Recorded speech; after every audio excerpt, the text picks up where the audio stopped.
It's not. When is it okay to spin the block? Oh my God. No, I wasn't gonna answer the. You know what? Run it back, ma'am. Say something to the people. I gotta let them know. Cause they don't get it.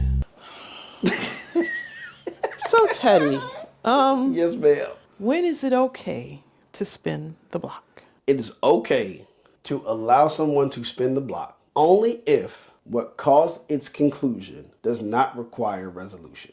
So, for instance, if y'all was together in your relationship and it wasn't good, like y'all was like 60% compatible, y'all was mostly fucking, or y'all was together and it was biblically bad, there was a lot of toxic traits in there, something like that.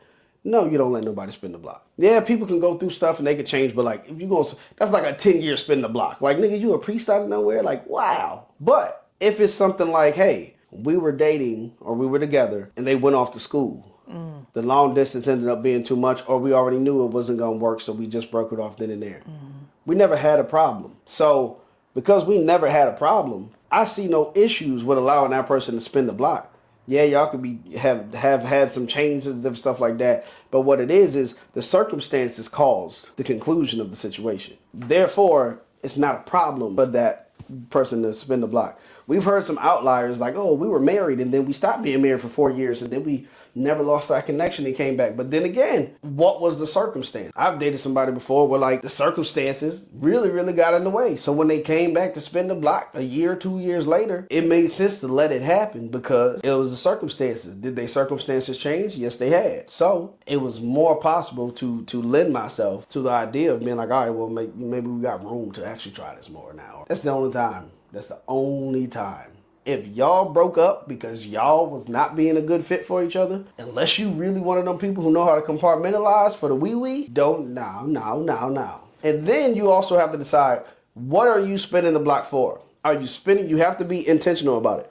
Are you spinning the block with intention for it to go somewhere, or are you just spinning the block sexually? All of that matters. So is there a certain amount of time that has to pass before it's considered spinning the block? You ask for yourself, huh?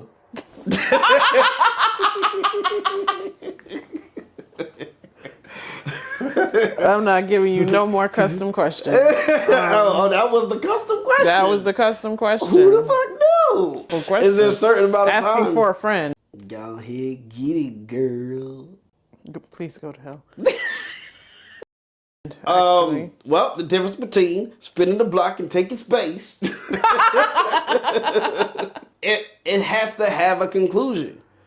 So time can give you the conclusion. They don't have to come and have a formal breakup with you. But if you was fucking with somebody and for some reason now they ghosted you for fucking 6 months, it had a conclusion. At that point, I wouldn't let somebody spin the block, though, unless they had a real good reason, which I don't know what that reason is, but hey, there's always an exception. But it had to have a conclusion. So as long as you know that it wasn't, hey man, we stopped fucking with each other for a month and came back, that's not spinning the block. If it had a conclusion where it's like, been a while, if you feel like you can play an R&B song that talks about how long they've been gone for a second, it's probably spinning the block. Or a country song. Oh, no, country. What's a reasonable amount of time? It don't matter. As long as you define it as they spinning the block. Because anything else they didn't spin the block. It was never severed. It was just never resolved. Fucking like 10.